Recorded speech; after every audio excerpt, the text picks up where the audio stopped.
Yes, hi there. These comments are for HC.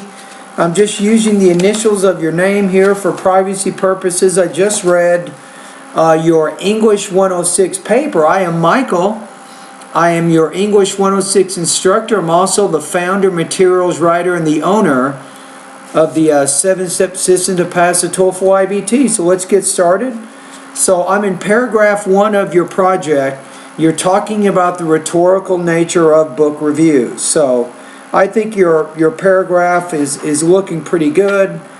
Now the main thing is before you get to that first paragraph, it would be a good idea to create an introductory paragraph that sets up all 3 parts of the assignment. That would help unify the 3 different parts of the essay that you have. So you didn't really do that. That would probably connect your ideas together just a little bit more than they are. Okay, so you get to the end of part 1.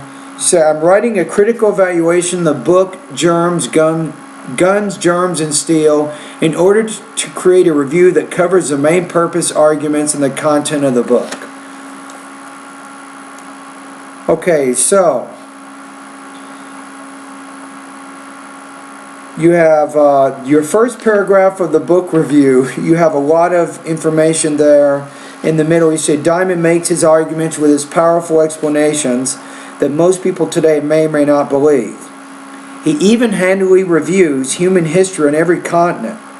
I'm writing this review in order to encourage those seeking an answer to what shaped mankind and those who seek more knowledge in the evolution of man.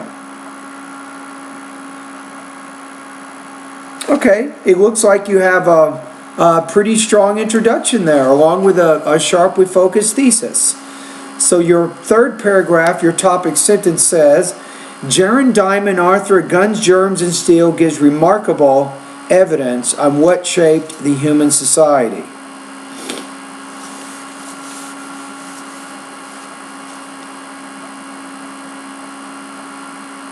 Okay, and then you have in there, you talk about in paragraph 3, he's a graduate from Cambridge. Now that doesn't really fit to that topic sentence, because if you use the topic sentence, he gives remarkable evidence on what shaped human society, then you have to provide in that paragraph what that evidence actually is.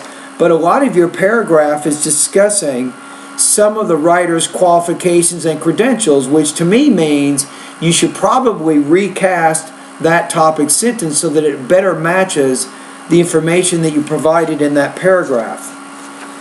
Okay, let's go to your paragraph 4. Guns, Germs, and Steel argues that geography is a determining factor for how society is built. He makes his argument very early on. He creates his central question by creating a question. Then he brings up his main argument.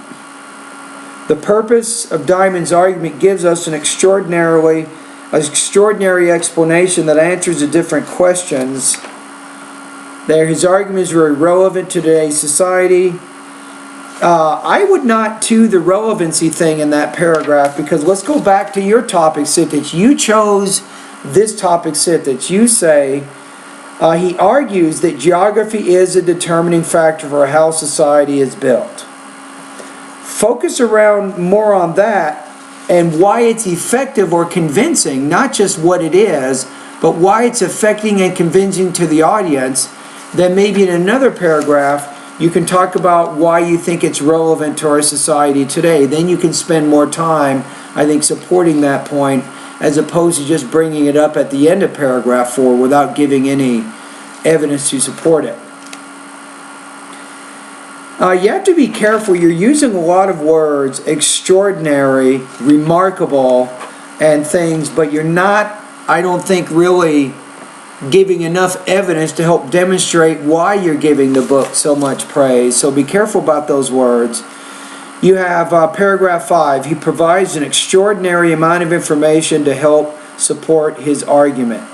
Diamond, you want to put apostrophe S there. Diamond's explanations, evidence, and examples are very credible indeed by providing an exquisite, you want to say here, number, not amount of dates, events, and facts. Then you give an example. This is good. He explains the colonization of Australia and New Guinea by giving the reader evidence of the prior species. He even provides. This is good. I like this. This is a strong paragraph. This paragraph does very well in supporting the topic that you included in the beginning. So I think you have very effectively backed up the argument that you're trying to make in this particular paragraph. Okay, paragraph 6, you get to the end. You say, in conclusion, I find Guns, Germs, and Steel by Diamond a fascinating, remarkable piece of literature. He lays out a foundation, and so on. Then you have your condensed version of your book review. Okay, let's take a look at the essay itself. So I'm going to look at your score now. Let me try to look at the rubrics I use to give your paper a grade. So have you effectively and clearly responded to all aspects of the task?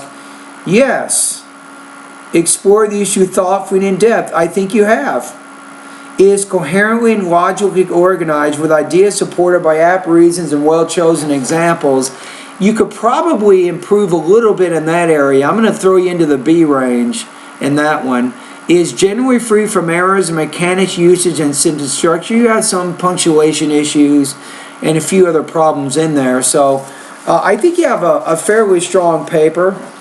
I'm going to put you at 87 out of 100 HC. So based on my analysis of your particular essay, I think you've done a pretty good job. And you put a lot of thought into it. That's the most important thing, I think. So again, your score here is 87 out of 100.